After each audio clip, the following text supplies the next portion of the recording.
한국전쟁 당시 대전 형무소에 수감 중이던 민간인 수천 명이 집단 학살된 산내 학살 사건, 여러 차례 보도를 해드렸습니다.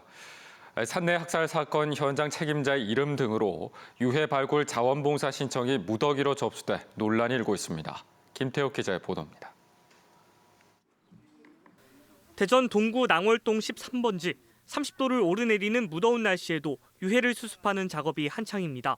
손으로 직접 흙을 골라내야 하다 보니 늘 일손이 부족합니다.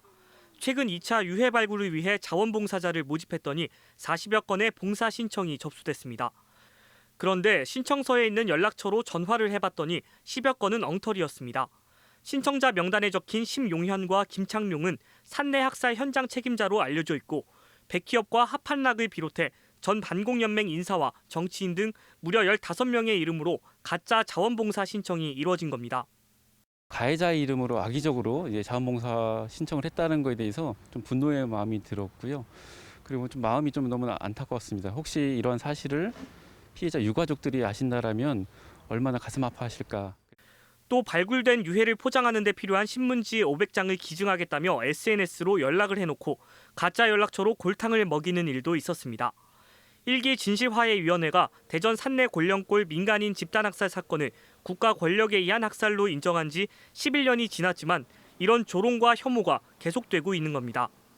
이렇게 무고하게 돌아가신 분들의 넋을 조금이라도 달래고 싶어서 이렇게 참여하게 되는데 역사의 진실마저도 이렇게 조롱하고 왜곡하는 그런 파렴치한 짓을 한다는 게 참 많이 개탄스럽고.